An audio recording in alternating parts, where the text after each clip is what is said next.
Hello, everyone, and welcome to the National Inventor Club. My name is Brian Freed, and we're in February 2024. I almost forgot what year it is, 2024. Hope everybody's having a strong start to their year and have a couple quick announcements. So, as you know, National Inventor Club is part of the Inventor Smart Community app. So, if you haven't already checked it out, you could go to Google, you could go to Apple App Store, and you can download it and be a part of our Inventor Smart Community app. We are, I think we are, it looks like we're live streaming in the app. If we're not, we'll make sure to have the YouTube link in there. But we live stream on Facebook, LinkedIn, YouTube, and our Inventor Smart app. So I have some really exciting updates that are coming on. First off, I'd like to say, Samantha, our VP of Community, I hope you're feeling well. We have Sean Taylor. She's not with us tonight either. She's our Chief Community Officer. So I have a replacement or a substitute tonight. Evelyn, she'll be helping us out with some of the new member intros. But let's start off with telling everybody that if you're on our email list or you are part of the app, you've received an email that's going to allow everybody, premium or not premium, to join our after meeting networking. So that should be a lot of fun. It's on Zoom. You should have received it in your email, so please join us afterwards. If you didn't receive it, you can go into the app and you can get the after meeting link there.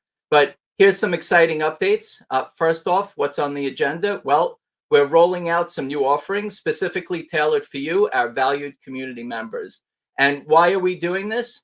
Well, there's two main reasons. First, to enhance community connection and engagement amongst our members. And secondly, to provide more inspirational and informative events tailored to our inventors. So here's what's in store for all our members. Networking events. We're kicking things off today by expanding our networking group, opening it up to the wider community. Networking and community building are crucial elements of any inventor's journey, and we're here to support that step every step of the way. Next is we're going to have a book club. On a monthly basis, we'll gather to read and discuss books that are beneficial to inventors. What better way to start than with my own book, How to Make Money with Your Invention Idea? We plan to cover a few pages each session, followed by a brief discussion. It's designed to be both fun and informative, and it's also a chance for us to connect and learn together. And this is for our premium insider subscribers, part of the Inventor Smart Community app. So we have the Innovators Compass. If you haven't seen it already, this is a new edition we're very excited about. The first edition, it's a 40-page digital digest. It was released a few weeks ago, like I mentioned. It's packed with the latest news and insights relevant to inventors, from inspiring stories to practical advice on navigating the patent landscape and economic uncertainties. So some topics covered include everything from emerging innovations to social media trends and opportunities for showcasing your inventions. I wanted to write all this down because there's a lot. We're doing so many things inside. I'd like to thank Andy, Samantha, Sean, like everybody's working really hard to make this happen. So these are, again, for our premium insider subscribers. The next one is co-working space. We know that inventing can sometimes be a solitary act. That's why we're introducing a digital co-working space. This monthly 2-hour session on Zoom will offer a platform for premium insiders to work alongside fellow inventors. You'll have a chance to connect, share your screen, engage directly with the community. And Andy, I know you wanted me to say this, but the only thing we don't provide yet is coffee. All right, the next, we're also going to have fireside chats with me. Premium conversations are your ticket to hearing from industry experts and top professionals across various creative fields, available exclusively to premium members. I'll be asking questions that we as inventors want to know. You can even submit your questions in advance and I'll ask them live. So that's going to be a lot of fun, fireside chats.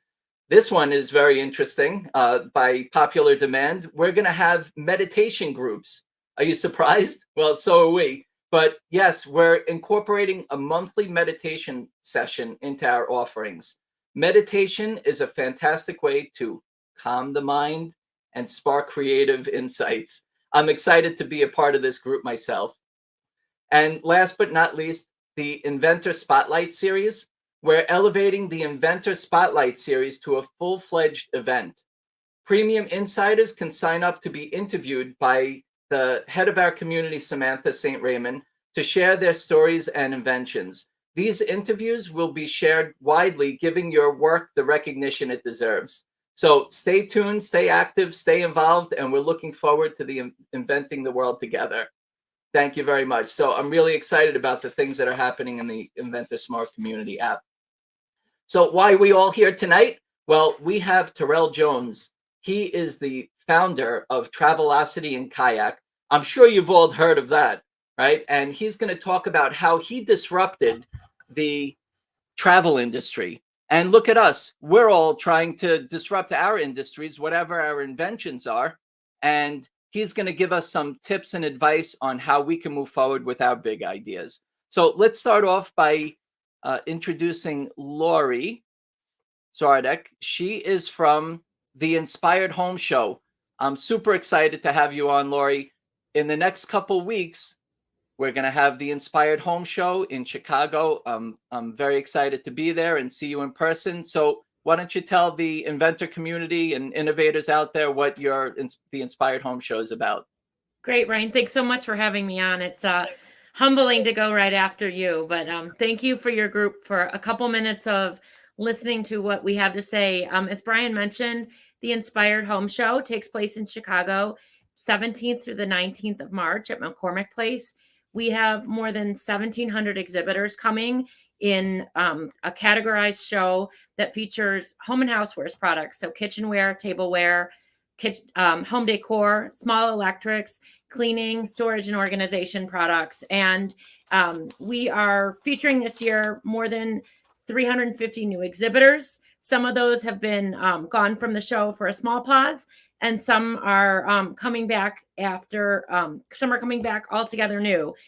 We have some really exciting brands that are coming back. We have some new brands, new products, and our show is chock full of innovation. It's one of the reasons that we feature a section at our show called the Inventors Corner with inventors that feature their products in a kiosk format. We have in front of Inventors Corner something called Inventors Review. It's a theater where we have robust programming for inventors to learn from industry experts. And all of the inventors that exhibit at our show are a perk of exhibiting is a pitch to the pros session of the show. And that is curated along with our content for Inventors Review by United Inventors Association, who works with the Inspired Home Show to curate that section. It's a great show. The URL for registration is under my name, theinspiredhomeshow.com. And we're going to have an amazing show. So we'd love to see any of you inventors in Chicago to walk the show. We still have availability if you're interested in exhibiting at the show. We have a turnkey package, and I'd love to hear from you guys. It's an exciting place to be. Thank you, Brian. Thank you so much, Lori. I should have done this last month. I was trying to remember how many years I've been going to the trade show, to the Inspired Home Show. I think it's at least 15 years. And add a few more and then it's 17, right? Yeah, it might be. It actually might be. But I can say that it's an amazing experience. There's so many exhibitors there, great energy. And I could tell you that being at the Inspired Home Show actually changed my life, because I ran into a buyer there from QVC, and I was on QVC for many years, and I still remain very close to that buyer. But there are buyers there are potential licensees, there's distributors there. So if you have a product in the housewares, electronics, it could be, right, small electrics, yes, kitchen gadgets, pots and pans, and you see it all there. And it's a great experience, but also learning from industry experts. They have different sessions and seminars there. Come check it out. I'll be there, and We can't wait. we can have a cup of coffee together and see each other in the aisle. So I'm excited to meet you in person, and Derek, and we'll see you in a couple weeks, March 17th till 19th. Till the 19th. Thank you Thanks, so much, Brian. Lori. We'll see you in a couple weeks. Okay, sounds great. Okay. All right. Bye-bye. All right. Let's have Pierre Las Pinas. He is from the Small Business Development Center at the State University at Farmingdale, New York. Pierre, thank you for joining us. Small Business Development Center is a division of the Small Business Administration. Small Business Development Center is found on many campuses around the country, and they offer amazing services. And if you can tell us a little bit about it, and maybe you have a tip for us. Of course, of course. Glad to be here, Brian. It's always a pleasure. Here is what an inventor should think about the minute you think of commercializing your product. Because an invention, I don't need to tell you that, is not yet a business. Well, besides first buying how to make money from your invention, the new book from Brian, the SBDC, which stands for Small Business Development Center, is one of the first places you should come to. Why? Because if you're thinking of commercialization, you're going to need a business model. You're then going to need a business plan to implement the model that you've decided on. This is the fundamental of what we do. And it has to do with operation strategy. It has to do with marketing strategy, with research. We do have libraries, specialized libraries that will provide you with any number of research. There are librarians there that will do that. Here's my tip. Most people, when you tell them about the business plan, once they get to the financial part of it, they go completely blind. You don't have to. Okay, you should come to the SBDC, and we will tell you the 4 things you need to know, the four analyses you need to make. Okay, that's basic. You need to know how much money is going to, how much capital do you need? There's a capital requirement analysis. Second, we'll do a viability analysis. It's a projected income statement. We also do a cash flow analysis to understand what's the cash dynamic inside your business. And fourth, we'll help you do a balance sheet. We all need one. Will you know where your assets are, what your assets are, what your liabilities might be, and what the equity that you have in the business. This is all for free. Free to you, at least, because we are paid by a combination of the state of New York and the Small Business Administration, which is a federal government agency. Our staff is made up of seasoned professionals. We all had careers before we got there. I had a 30-year career as a controller with a major bank on Wall Street. My friends are bankers. My other advisors are salespeople, used to have businesses of their own. So please, you don't have to come to Farmingdale. It's a large network, not only in the state of New York, but outside of the state of New York. Okay, log on, type in SBDC wherever you are, find one, and go for a consultation. It'll cost you nothing. Pierre, thank you as always. Did you hear that, everyone? It costs you nothing. You can get help with a business plan. You can connect up with a business advisor in your area that's well connected. Pierre, I think we have to talk. I didn't know a lot. I didn't know all that about you. I think I might be coming to your office, but you can find SBDC around the country, free help, free resources, business plans, networking with other opportunities around if you need different resources, grants, funding. It's available. And thank you, Pierre, for what you do. By the way, Brian, I had a client today that had words of praise of you. She went to consult you. She got tremendous advice. You made my job easy with this consultation. I said, well, he already told you what I was going to tell you. So you just have to follow. Good team. Good teamwork. Look, the main thing is to get this information out to people. So thank you as always for joining us. Sure. Please tell Erica we say hello and keep doing what you're doing, Pierre. We Always a appreciate pleasure. we Always a appreciate you. pleasure. Okay, good. Thank you. All right. Next up, let's have Charlene Walters.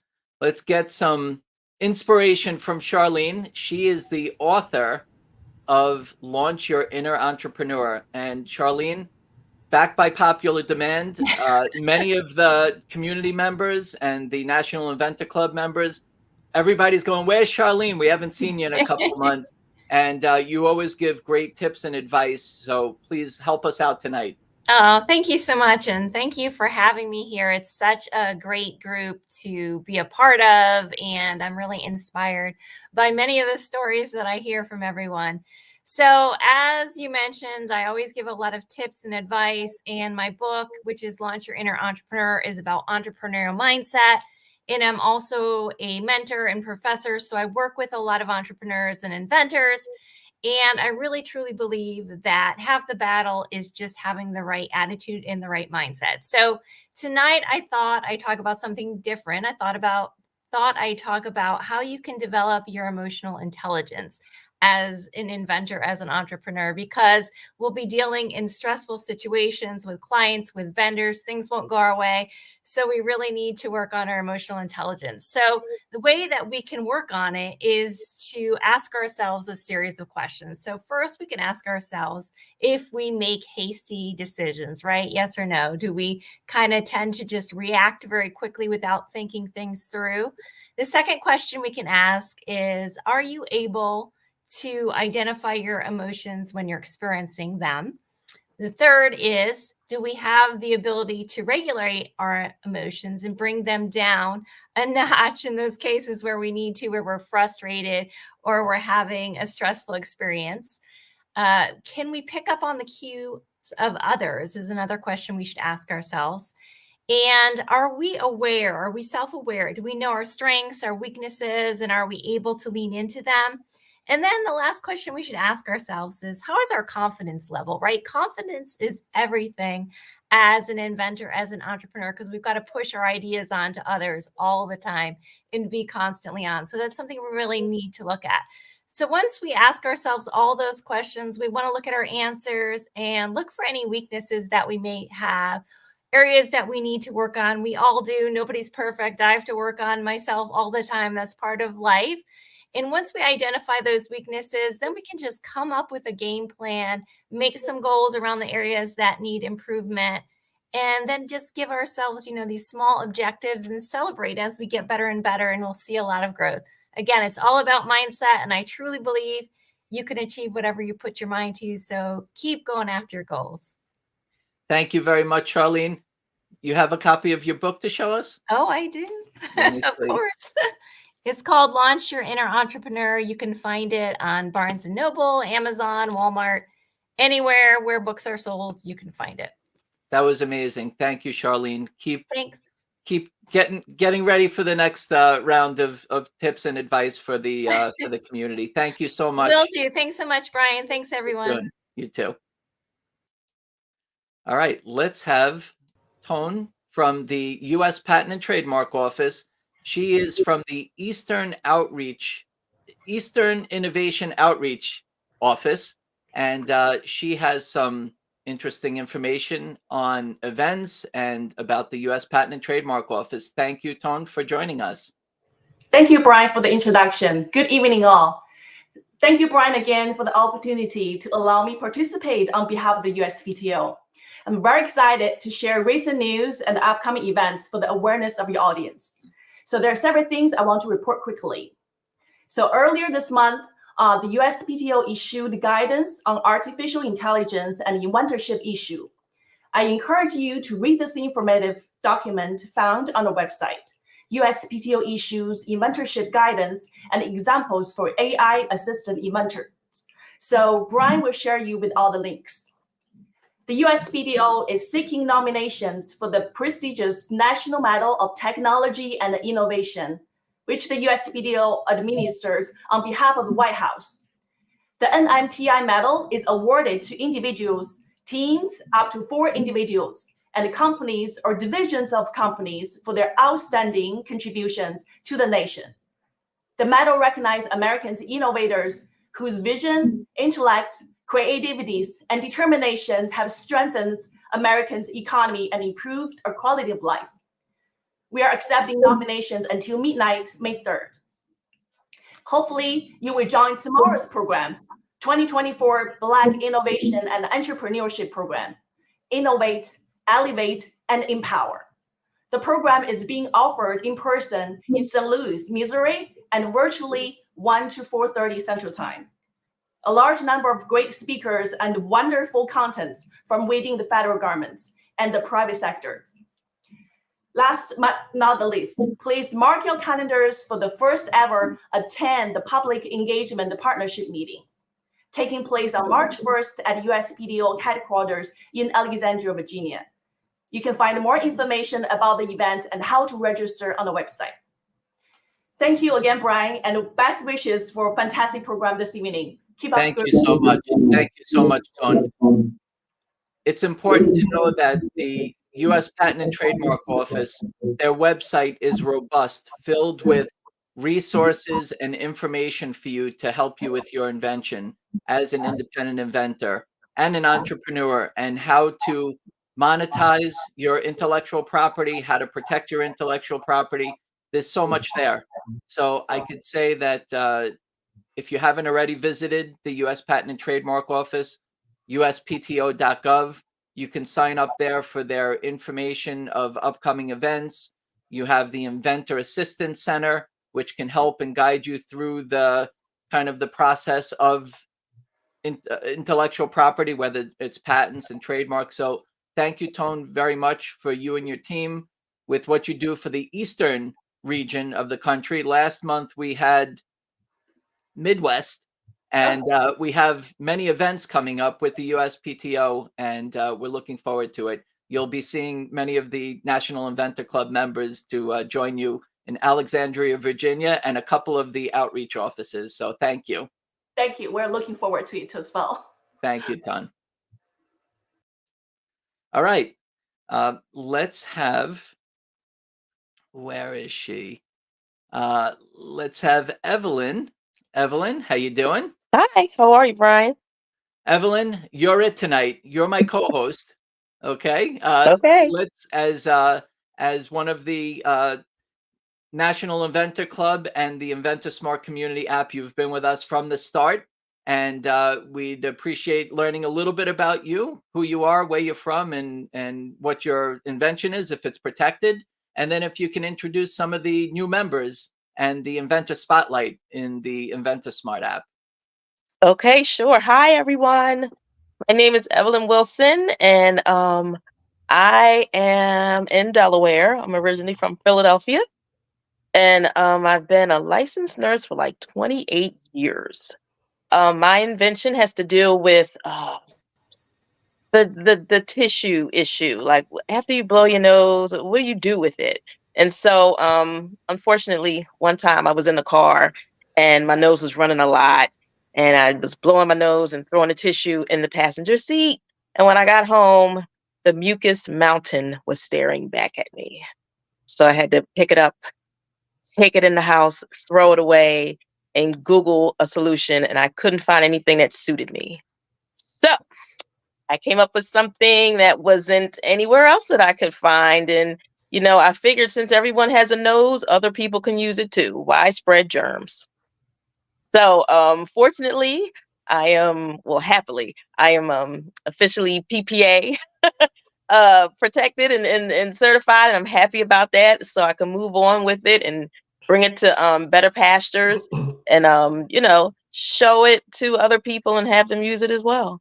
Thank you. That's why I'm here, Excellent. and that's also why I'm sticking through this. I really appreciate all our previous speakers this evening and from before, because we can always learn a lot from those. A lot of free resources or low cost right here in our app and in our community. So I'm very, very grateful for them, and very, very grateful for Brian putting all of this together. I'm telling you guys, I'm learning a lot.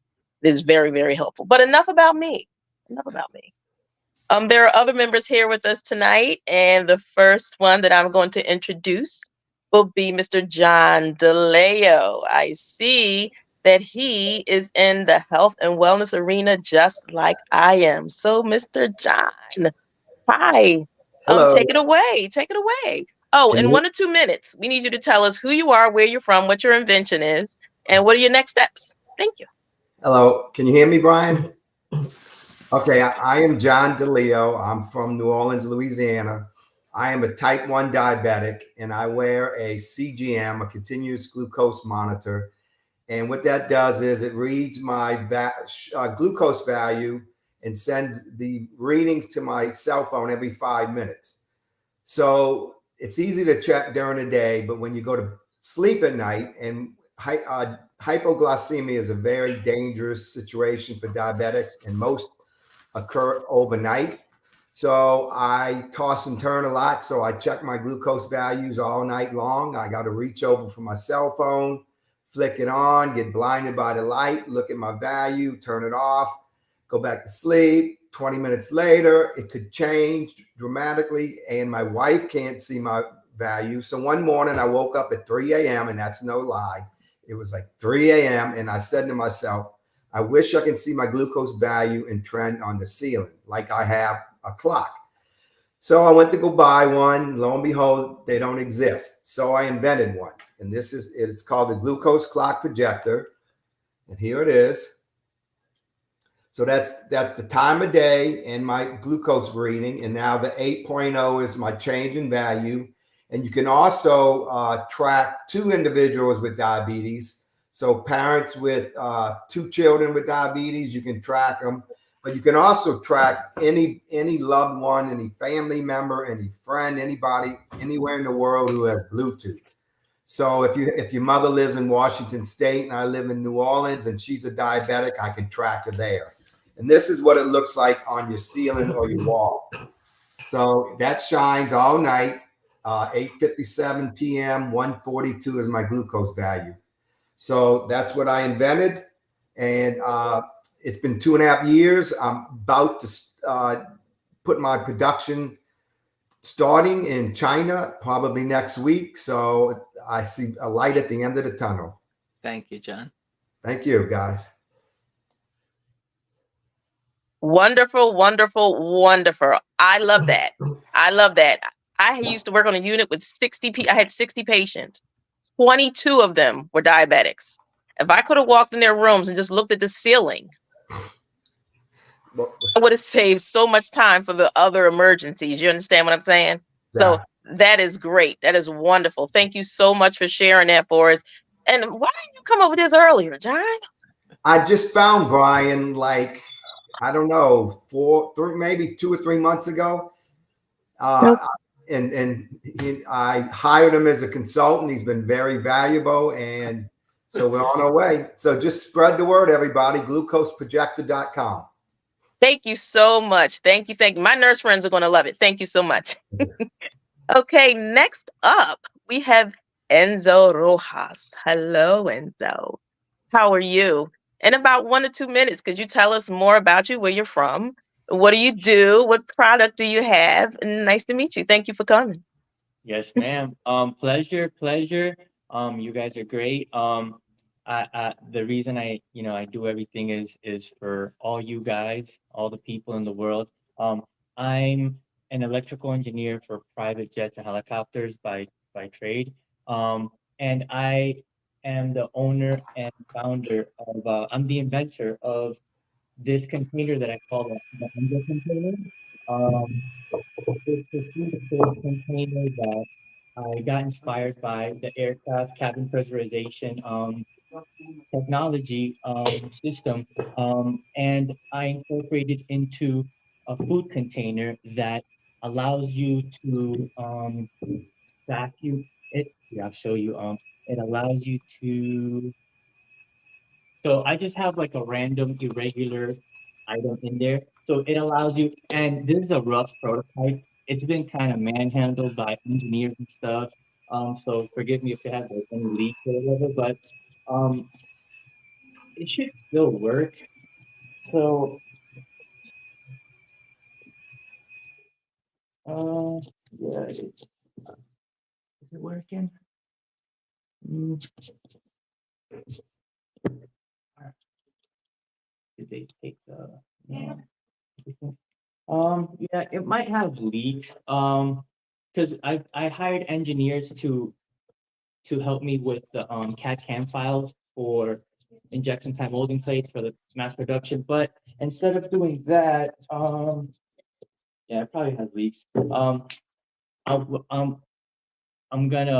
hiring Brian to help me with the licensing instead.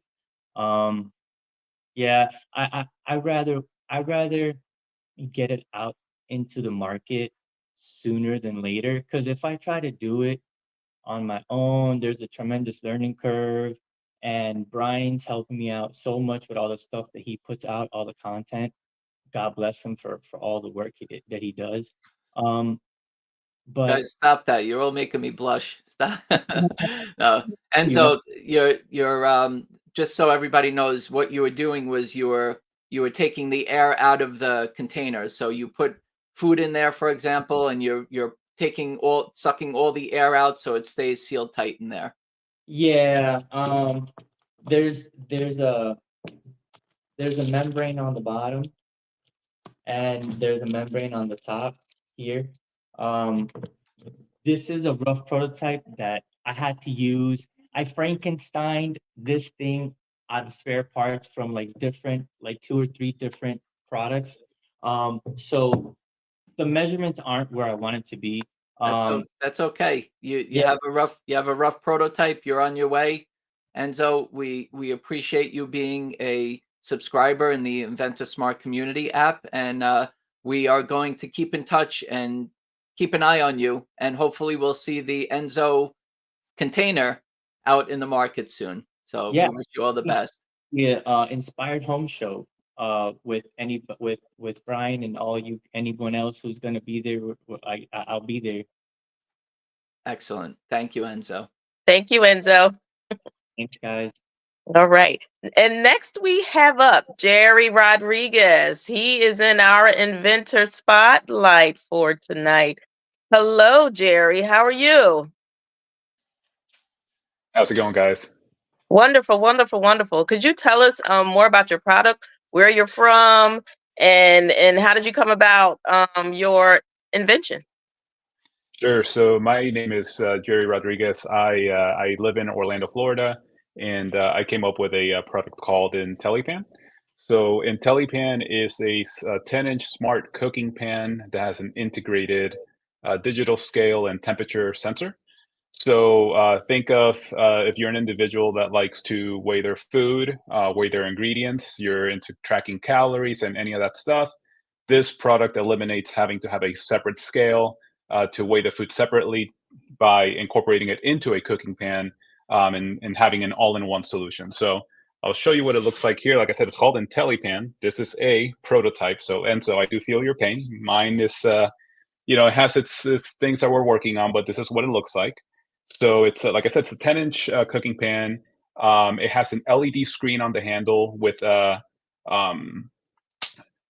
some buttons where you can alternate between seeing the temperature or the weight of the food or the ingredients, and you can alternate between seeing it in grams, ounces, and milliliters, etc. So think of a digital food scale combined with a cooking pan. So it's great for individuals, like I said, that are tracking their calories, using applications to track their calories. So if you're into weight loss or weight gain, it really just eliminates that extra step of having to weigh the food separately before cooking. You do it in all-in-one solution. Thank you so much, Jerry. You're in the Inventor Spotlight in the Inventor Smart Community app. We have a section there that highlights you and your invention and a little bit more about you. So congratulations. Thank you. I appreciate that. I mean, I wish that this was around when I was working on this product. I've been working on this since since 2019. So I had to go through the ups and downs and learn on my own. I wish that this was around when I was working on this so that I could use you guys as resources. But I'm here. It was a process, but I'm here, and I'm glad that you're here, and I found you, and continue to learn from you guys. So it's also great to see the other products that are on here as well. They're all amazing, and I know Enzo, with you, your prototype, I feel you. Mine is the same. I've had to show it a couple times, and the buttons are not working properly. That's just part of having those rough prototypes. But it's really cool to see everybody's product. So thank you for having me. Thank you. That would be Yeah. very beneficial for diabetics as well. I'm wondering, anyone with a special diet or something like that.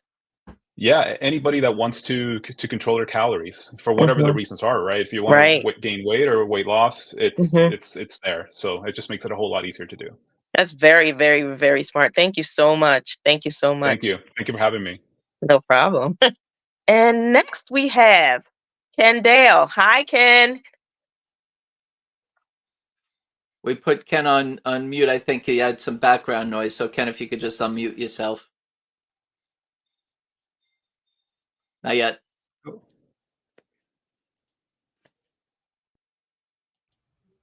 There you go.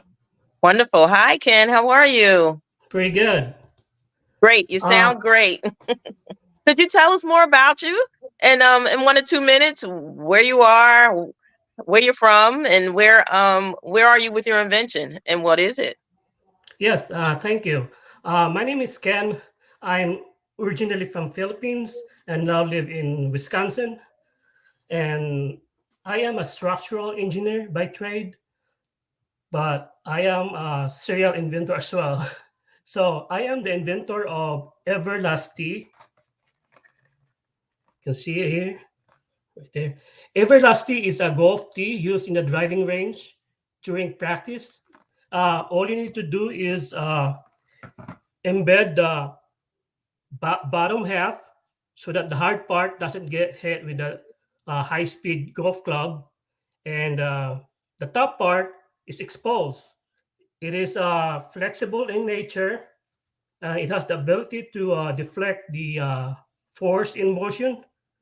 Like I said, you only embed it once, and you can hit more balls without breaking or chasing flyaway tees and constantly resetting with a UT.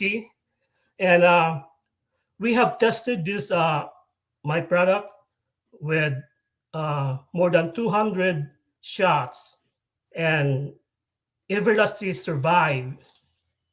still survives. So you can save a lot of money by using my product compared to a single shot wooden tees. So it's pretty cool. Thank you. Thank you. Thank you. All right. So thank you all for being premium insiders of the Inventor Smart Community app, which gets you as a member of National Inventor Club as well. Thank you all for joining. Evelyn, thank you for co-hosting with me and introducing our premium members. And we'll see you all again soon. Thank you very much. Thank you, Evelyn. Thank you, John, Jerry, Enzo, and Ken. We'll see you soon. Should we Thank you. into the app, the link? Yes. Okay. Go got into the app. Yep, you can watch the live streaming in the app. Thank you, Okay. Enzo. All right. Okay. All right. Just so everybody knows, that was a little bit longer of an intro that we had everybody in, and I know Terry Jones has been waiting in the green room. So I just like to let everybody know, because you do have the email that is for the after meeting networking. We were saying around 9 p.m. Eastern. It might be a little longer. So as soon as we're done with the meeting, you can go into the, and we'll make an announcement at the end of the meeting. But we're probably going to take a little longer than 20 minutes with Terry.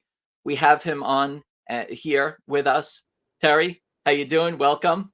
Very well. Nice to be with you, Brian. Likewise. Terry, you've spoken around the world. Your people follow your information. You have books. You're an inspiration to the innovation, invention world.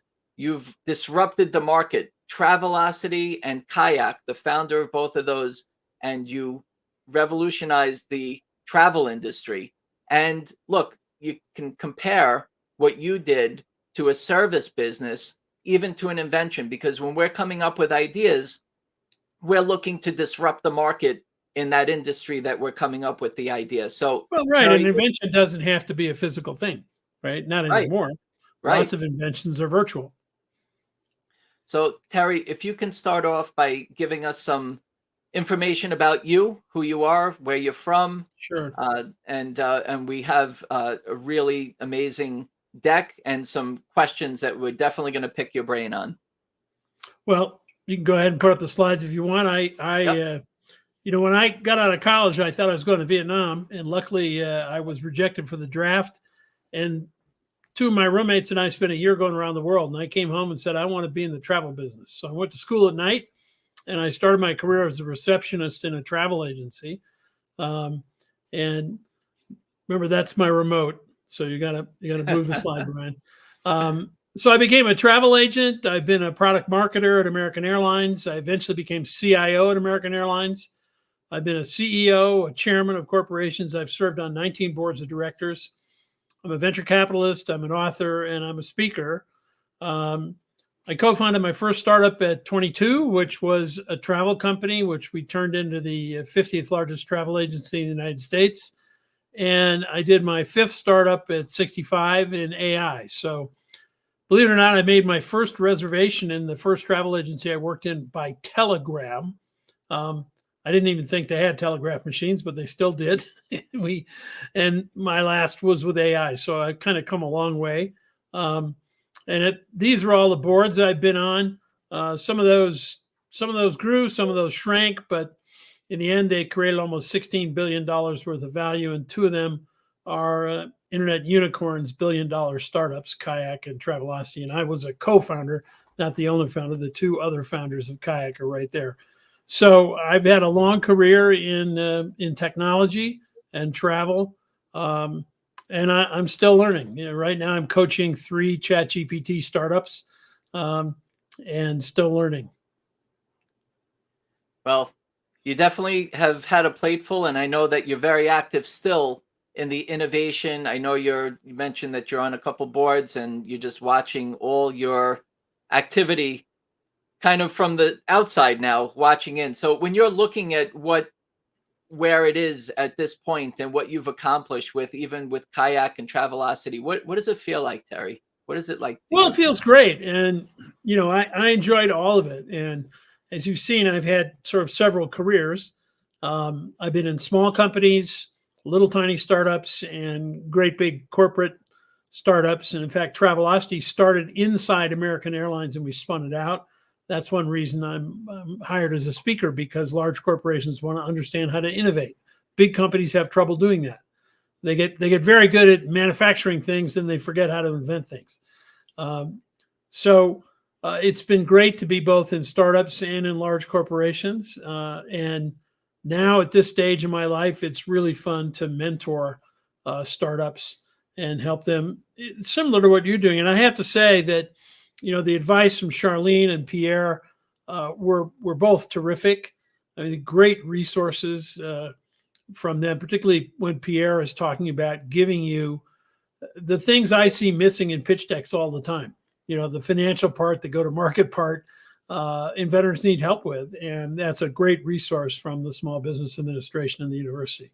Absolutely. So, Terry, there are people out there that have this tiny spark.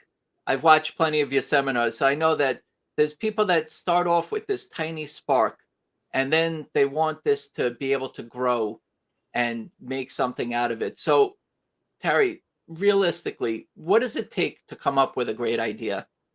Well, let's take a look at the slides. It is a spark. It's a tiny little flame, and it's so easy for that spark to go out. And a lot of people, when you present an idea, will say, but, and you have to keep meeting with people who say, and we can do that. And we can do that. It's called plussing, right?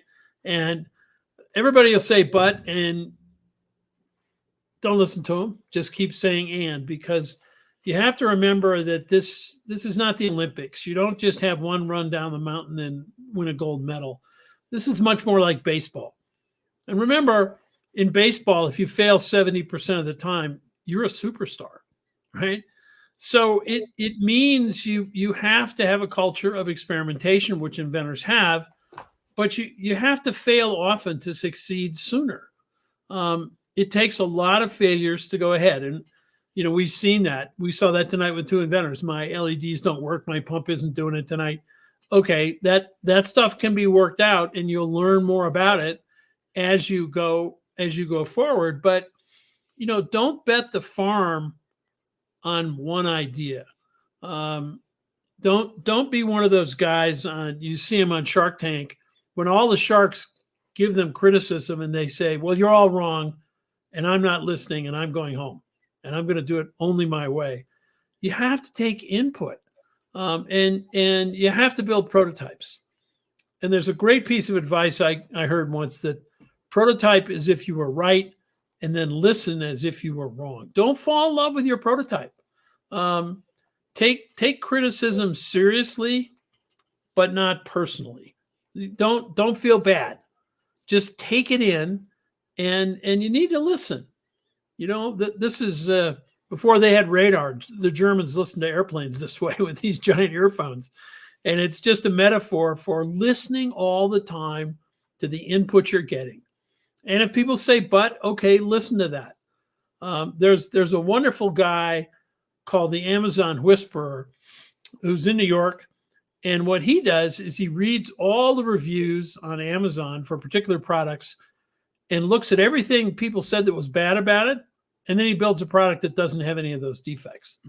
And, a lot of companies build out products and then they don't listen. They don't change because, I've done it and I'm right. And that just isn't it. At Kayak, 20% of what you see every day is a test. We are constantly testing, generally failing, but always learning. So you have to keep testing. And today, instead of A/B testing, you could do AI testing. My AI company, we could test millions of variables, and the machine itself would tell us what is right and what is wrong.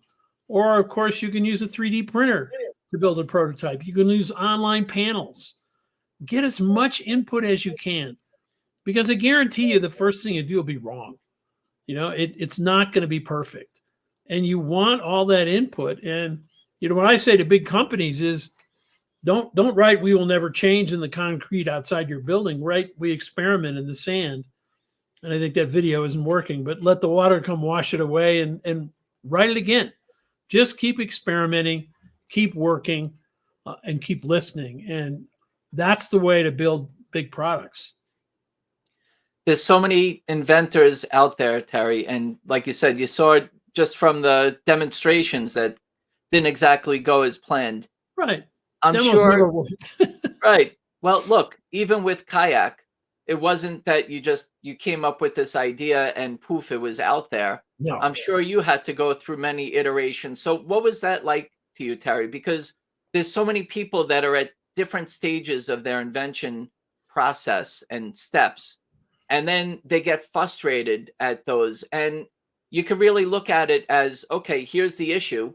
Am I going to be frustrated about it? Am I going to beat my head on the wall? Or am I going to smile and say, bring it on? Let's figure out what the next step is at the Exactly. Maybe we were lucky because, we started Travelocity in 1996, very early in the internet. But online products give you continuous feedback if you will listen. I had everybody in the company had to read 2 customer emails a month. So they all felt the customer's pain and discuss at staff meeting, how can we fix that pain point and what new things did we learn? At Kayak, we didn't have customer service, more like Google, but we did get emails, and the emails went to the engineers, not to customer service. So the engineers, we said, give the pain to the people who are causing the pain, right? And that allows you to iterate. And, one of the biggest innovations I've seen in products today is that so many products are cloud connected. 2 things happen when you're cloud. Many things happen, but 2 cool things happen. Is one, you know every minute what the customer is doing with your product, whether it's a frying pan or my online oven or a tractor. You don't have to wait for the annual meeting. You don't have to do a survey. And 2, you have the flexibility, like in my Tesla, to update it. I mean, I was just laughing because all these articles about Tesla recalls 2 million cars. Well, that's an old term. They didn't recall anything. I got a letter from the Transportation Safety Board saying my car was being recalled. It was already updated. I mean, I didn't need a letter, a physical letter. So if you can cloud connect your product, you're going to get the kind of feedback that will allow you to continuously change and be like the Amazon Whisperer, where you're constantly improving your product. I think that's why Tesla has the highest brand loyalty of any car, because you get a new car every month. It's always improving. And that's a huge change. You want that kind of input. And also to be able to stay connected with your customer, whether it's from the cloud, but now we see QR codes, we have online to connect up and find ways to keep in touch with the customers. It seems like it's very important. And you know, everybody goes to YouTube to see, how do I use it? How can I do it better? You build crowds. I mean, I have this internet connected oven, and there's a community of thousands of people that are putting in recipes that I can just upload into my oven and cook something. So you build a community around your product. There are many ways to do that. Greg has a question. Why Kayak is the name? Yeah, well, you know, when the team came forward with that name, one of the venture capitalists on the board said, if you name it that, I'm pulling out. That's a terrible name. But, you know, you think of Expedia and Orbitz, what the heck do those mean? Kayak, they went and looked for a great URL that was available, that was easy to remember, and it's a palindrome. You know, you can spell it front to back or back to front. We had a lot of people who thought we were selling boats in the beginning, but turns out it was just, you know, they said, oh, it's light and maneuverable and fast, and I think it was a bunch of baloney. They just liked the name. Well, it's the connection, the relationships. But one thing I wanted to touch on, Terry, the trial and error. So just knowing that you're going to keep trying, like I'm working right now on one of my inventions and I'm on 7 iterations of it, my 7th prototype. And I got to just keep moving forward. I got to figure out how to make it so it's going to work, that I know that it's going to be accepted in the market and not returned. So you have to think ahead and figure out what the perception is for the customer and the cost and everything else, but it's got to work. Absolutely. You know, I'm on the board of a company and I'm the advisor to the CEO. And it's a company that allows you to make airline bookings just by sending an email. You can say, I want to go to New York tomorrow, stay at the Hilton, come back Friday. And it creates a reservation, which is, to me, like, you know, years and years ago when I had an assistant and I could ask them to do that. But in the process of doing that, we've stumbled on 2 products that may be bigger than our initial product, using the same technology in a different way. And, you know, that happens because, you know, don't be inflexible, be super flexible. And as you say, iterate with the prototype and listen to the customer feedback. Because as you'll see later, you know, why do startups fail? Number one reason is no market need. You have an idea and people don't like it, but they may just not like part of it. If you change it, it may be awesome. So Terry, we keep changing it. We get it to a point. I'm on my 8th iteration now, and maybe it's a different situation. Maybe there are people out there that have been trying to get their product out to the market. Maybe they're trying to license it to earn royalties. Maybe they've manufactured it and their sales are a bit low, or they're just having a hard time getting it off the ground. You mentioned before to ask for feedback and to keep changing it and getting it to a point. But how do you know when to really just call it quits on a product? That's always the toughest part, right? Because you've invested so much. And I've had many products that were too early. I invented airfares on a map. I invented airfares on a calendar. I spent millions of dollars on those and they failed. And guess what? Now every website has that. So sometimes you're just too early. The customer isn't ready. And, you know, normally you give up when you run out of money. That's when people give up. But, you know, if you're constantly telling people this is the world's greatest product and it just isn't happening, and you really believe you've done the right job of marketing, which is what I see missing from most proposal decks, is that they don't know how to do that because they don't have Brian to help you understand how to do that. If you've done all the marketing, you've spent your money, and people just don't believe in a product like you do, you've got to move on, because we've all seen those people on TV, and they're the only one who believes that, you know, the triple inverted bit slice potato slicer is the best thing ever, and nobody else cares. And then you just have to hear that and quit. Try something else. From looking at different ideas, products, services that you've gone through in your career, what do you think makes a really great product, and what do you think just kind of you want to just put to the side? Well, you know, I think that sometimes you don't know. I mean, when we brought Travelocity out on Wall Street, nobody came to see. And we had investors, but everybody was investing in other things. And travel is the #1 product sold on the internet. It's bigger than books and movies and fashion combined. So you don't always know.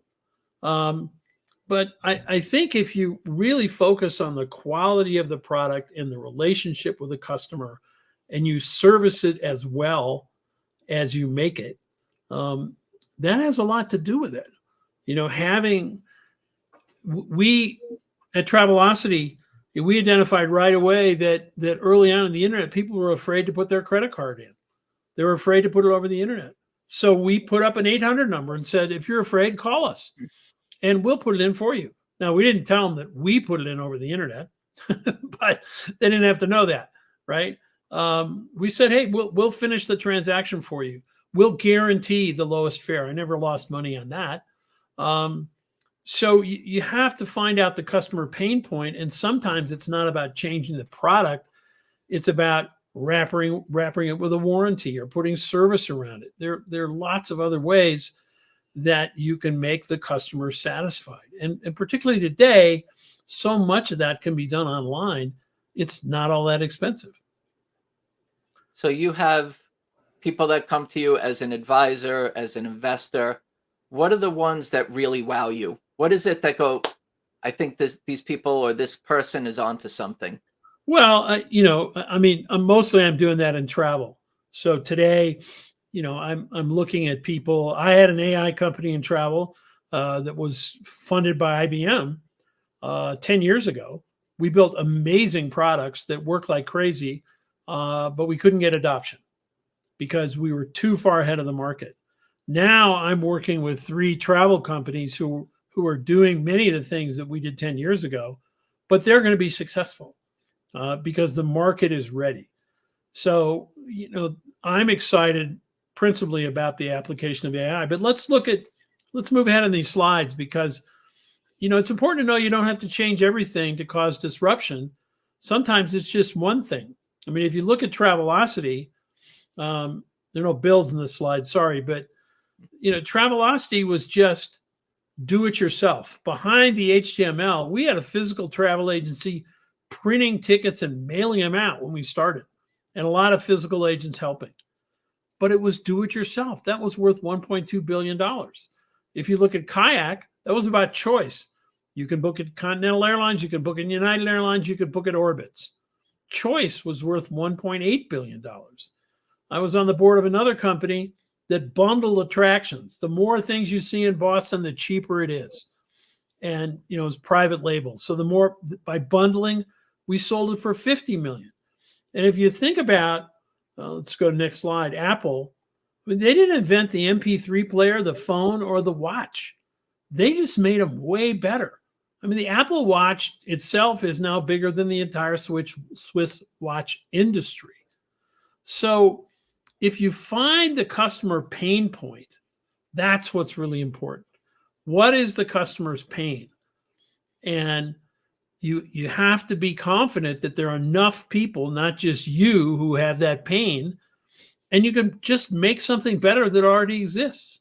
I mean, look at the projector for diabetes. Now, I can get, you know, people look at it, hey, I can get my diabetes information on my cell phone. Yeah, but I don't want to look at it at night. I want to look at the ceiling, right? Terrific. I have a scale. I do weigh my food, but if I could weigh it in the pan, wow, that might be worth it. So what is the pain point, and what bump in the road are you eliminating in making something better? Because very few things that people invent, are whole cloth, not building on the shoulders of others. So true. John, it's Jerry who had the IntelliPen, who he was on.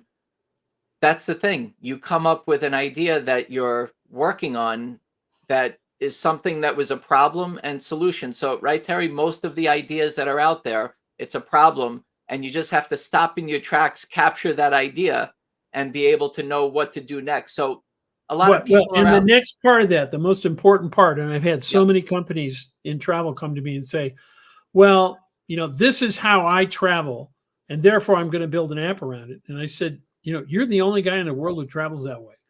Right? Have you done any research? No, but I have friends or whatever. Go do your research. Make sure there are enough people who have that same pain, or otherwise, you're going to be inventing in a dark room. Well, there's a lot of lessons learned out there, but right, most of the time, like you're saying, and necessity is the mother of invention. A couple of comments Yeah. that are Somebody on said that before. Yeah. somebody said that before. Absolutely. Why don't we move on to the why startups fail question? Yeah, You scroll absolutely. down the slide there. You've seen those also. Yeah, there's that graph slide. Just go ahead. You can skip through that. Yeah, and I said it before, the number one reason is no market need. So that's what we were talking about, is that people didn't do their research and they didn't find out. When I started my AI company, I went to a conference actually that did research, and I read why every other startup in that area had failed. And then I went out and interviewed many of the founders. So I at least got to make new mistakes. I didn't make the ones they made. Right. And then you get, ran out of money. I mean, that happened to my AI company. Wrong team. Don't hire your best friend. Hire the best person. Just because they're your best friend, and no, make sure they're the best. At Kayak, our CTO would go anywhere in the world to hire 18 players. Outcompeted, that happens. No business model. We heard that from Pierre, right? Ignoring your customers.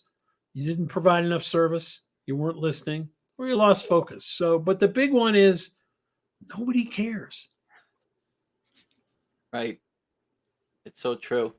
Terry, these words of wisdom, this inspiration that you have for what you've done and being able to communicate all this information out to us, very much appreciated. You know what? People have to look at things from a different perspective. And Absolutely. You seeing this along the way and seeing companies succeed in a very big way, and companies that have, or products or inventors that just have to kind of take a look and see why it is. Doesn't just have to be a service business. It could be your product, and trial and error. Let me mention a story. Yep. You asked when to quit. When we took Kayak out, we said, look, we're very different than Google, because when you search on Kayak, we don't drop you at the homepage of American Airlines. We drop you at the last page. And all you have to do is put in your name and your credit card and buy it. People have already done their searching. Right. So our conversion is very high. And the airline said, boy, that's a great idea. We like that, but we're not going to pay you anything. We said, what? I said, no, we don't want another competitor out there in between us and the customer. Well, luckily we were venture capital backed, and the VC said, build it anyway. Some of the airlines are going to pay you. So we built it. And one day we turned it off to one airline. And they called up and said, where are the bookings? Where's the bookings? And we said, same place your money is, dude. Nowhere. Sorry. And they said, turn it back on. We'll pay. So maybe we invented ransomware, but it works. And there's a great quote that said, success can be found when the startup gets the distribution before the incumbent gets the innovation. So we got the distribution before the airline started. Think of Dollar Shave Club. They got huge distribution. Eventually they got bought by a big razor company who said, yeah, cheap razors on subscriptions is a good idea. But they had the distribution. So they were bought for over $1 billion. So if you can run fast, you always have to think about your exit, because it could be a lifestyle business, but maybe you want to sell. Get the distribution, then somebody will buy you. Absolutely.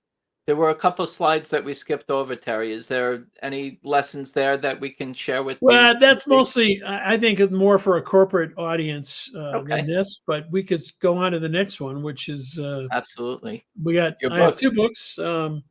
One's called On Innovation, and the other one is Disruption Off. On Innovation is all the lessons I have on being innovative, and Disruption Off is really more for corporations, how not to get disrupted. But you can turn that around when you read it and say, how can I disrupt? Which most inventors want to do. And they're really easy reads. There's 72 3-page chapters. So it's kind of a manual, more than a tome. Very quick reads. And again, they're available on Amazon and where books are sold. So hopefully people can take a look. And they also can go to terryjones.com. My website, and there are tons and tons of videos there from the presentations I make, and blogs and lots of resources. I've been on your website, and there are past webinars and seminars that you've done for major corporations. We're honored to have you here, Terry. Very much It's great to be here. I'm honored to be in a group of terrific inventors. I mean, it's a tough thing to be an inventor, and you've built a great community where people can support each other. When I started Travelocity, I was inside a big corporation, and I didn't really have people who knew about startups to help me. I wish I'd known about Young Presidents Organization and some of the other great organizations that help entrepreneurs. I didn't know that. I had to do it myself. And so I think if you're in a lonely field like inventing, which can be very lonely, go out and get the help. I mean, you've already done it with the National Inventors Club, and you have these other resources here. Use them, and use them to make sure you make new mistakes. That's what I tell people. That's what I'm out to help people. Don't make the mistakes I made. I can help you with those. Make new ones. You know what, Terry? I launched the Inventor Smart Community app. It's Inventor's very first social media platform. So we can all help each other communicate, network, collaborate, and just be able to keep our ideas moving forward. And that's my inspiration, is for everybody. Look, you're on other platforms, social media platforms. There's a lot of noise out there, but this is for us. And just like Terry's saying, he wishes he had this when he first started. Maybe he might have been quicker, but I'm sure you've learned lessons along the way to this point. So you've done pretty well doing what you do. So I'm okay. I mean, 5 startups, one failure is a good, very happy record. And now I'm pleased to help others. So that's fantastic, Terry. I know you've given a lot of words of wisdom tonight, but final words of wisdom for the inventors out there. We could be at all stages of our ideas, from just the idea in our head where we're very excited, we're emotionally excited. We want this to be our gazillion-dollar invention. Some people have prototypes that are working, maybe not working exactly. Maybe we have product in the market already and we're frustrated with our distribution. Give us some final words of wisdom for just the inventor innovation community out there. Well, I think 2 things. I talked about one of them early, is to get the feedback, get the input, and take it seriously, not personally. When somebody says your idea sucks, say why, and get more out of them, and don't just walk away mad. Learn from that. And secondly, it's not just about the product; it's about the whole business. So, as Pierre said, what's your cap table? How do you have a balance sheet? What's your marketing plan? How are you going to support the customer? Hire the right team to support you. And today, a lot of that team could be virtual. You don't have to have that. I mean, my son started after working in Electronic Arts and Sony, he started a video game company with 4 guys, and they built a very successful video game with 4 people competing against these huge companies. How did they do that? They outsourced everything except creative, right? Because that's what they were good at. So you can build a virtual team around you, but make sure you think about not just the widget, but how am I going to sell it? How am I going to fund it? Who's going to help me? And what am I terrible at that I want to hire people who are good at to help me? Because nobody's good at everything. And, hire really smart people. Don't tell them what to do. You hire them to tell you what to do. Absolutely. Terry, thank you so much. We have your books on innovation, disruption off. Give us your website one more time. TerryJones.com.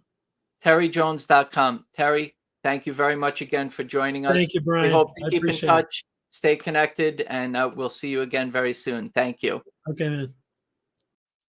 Wow.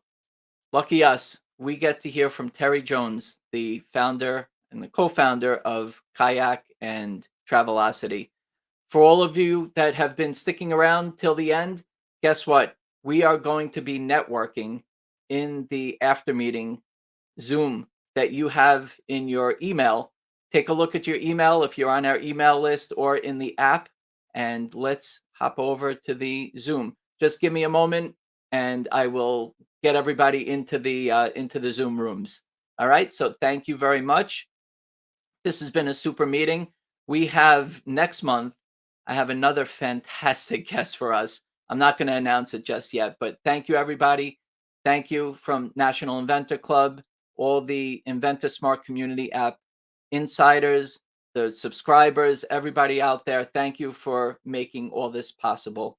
And we will see you again soon. Keep on bringing your ideas forward, moving forward, and we're here to help you along the way. Thank you. Have a great night.